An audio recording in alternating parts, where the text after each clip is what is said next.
नमस्कार। वर्ष 2021 का बजट असाधारण परिस्थितियों के बीच पेश किया गया है। इसमें यथार्थ का एहसास भी और विकास का विश्वास भी है। कोरोना ने दुनिया में जो प्रभाव पैदा किया, उसने पूरी मानव जाति को हिलाकर रख दिया है। इन परिस्थितियों के बीच आज का बजट भारत के आत्मविश्वास को उजागर करने वाला है और साथ ही दुनिया में एक नया आत्मविश्वास भरने वाला है। आज के बजट में आत्मनिर्भरता का विजन भी है और हर नागरिक, हर वर्ग का समावेश भी है। हम इस बजट में जिन सिद्धांतों को लेकर चले हैं वो हैं ग्रोथ के लिए नए अवसरों, नई संभावनाओं का विस्तार करना, युवाओं के लिए नए अवसरों का निर्माण करना, मानव संसाधन को एक नया आयाम देना, इंफ्रास्ट्रक्चर निर्माण के लिए नए नए क्षेत्रों को विकसित करना, आधुनिकता की तरफ आगे बढ़ना, नए सुधार लाना। साथियों, नियमों और प्रक्रियाओं को सरल बनाकर आम लोगों के जीवन में ईज ऑफ लिविंग को बढ़ाने पर इस बजट में जोर दिया गया है।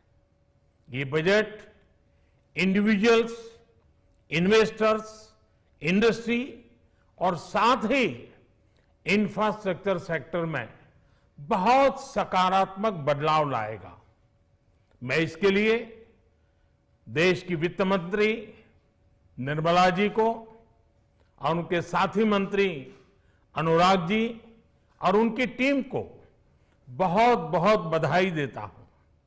साथियों, ऐसे बजट देखने को कम ही मिलते हैं जिसमें शुरू के 1-2 घंटों में ही इतने सकारात्मक रिस्पांस आए।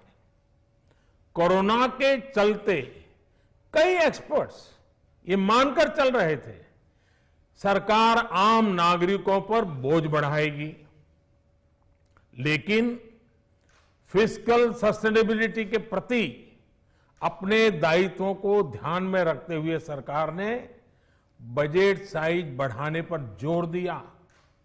हमारी सरकार ने निरंतर प्रयास किया है कि बजट ट्रांसपेरेंट होना चाहिए। मुझे खुशी है कि आज अनेक विद्वानों ने इस बजट की ट्रांसपेरेंसी की सराहना की है। साथियों, भारत कोरोना की लड़ाई में रिएक्टिव होने के स्थान पर हमेशा ही प्रोएक्टिव रहा है।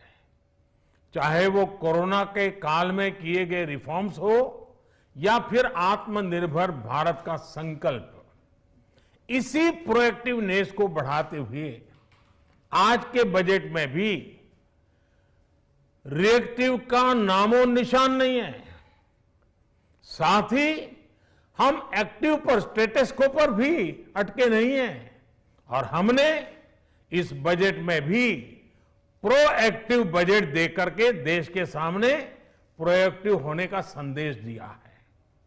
यह बजट उन सेक्टर्स पर विशेष रूप से केंद्रित है जिनसे वेल्थ और वेलनेस दोनों ही तेज गति से बढ़ेंगे, जान भी जहान भी। इसमें एमएसएमईज और इंफ्रास्ट्रक्चर पर विशेष रूप से जोर दिया गया है। इसी तरह ये बजट जिस तरह से हेल्थ केयर पर केंद्रित है वो भी अभूतपूर्व है।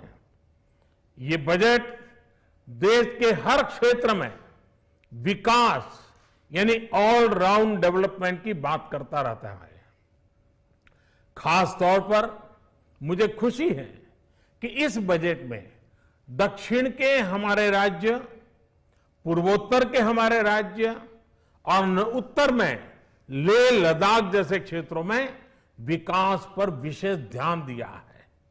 ये बजट भारत के कोस्टल स्टेट्स जैसे तमिलनाडु, केरल, पश्चिम बंगाल, इनको एक बिजनेस पावर हाउस बनाने की दिशा में एक बड़ा कदम उठाया है। नॉर्थ ईस्ट के राज्य जैसे असम के अनएक्सप्लोर्ड पोटेंशियल को टैप करने में बजट बहुत बड़ी मदद करेगा।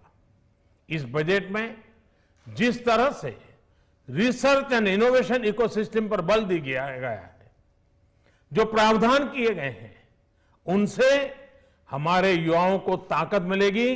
भारत उज्जवल भविष्य के लिए बहुत ठोस कदम रखेगा। साथियों, देश के सामान्य मानवी का, महिलाओं का जीवन आसान बनाने के लिए उनके स्वास्थ्य, स्वच्छता, पोषण, शुद्ध जल और अवसरों की समानता, इस पर इस बजट में विशेष बल दिया गया है।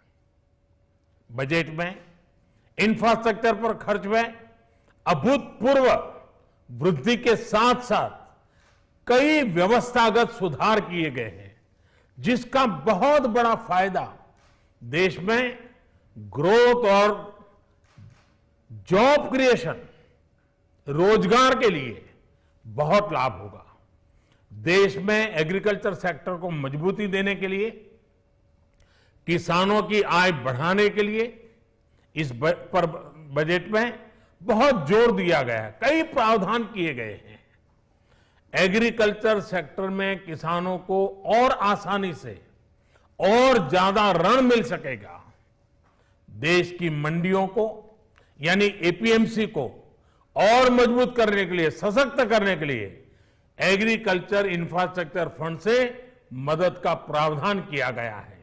ये सब निर्णय ये दिखाते हैं कि इस बजट के दिल में गांव है, हमारे किसान है।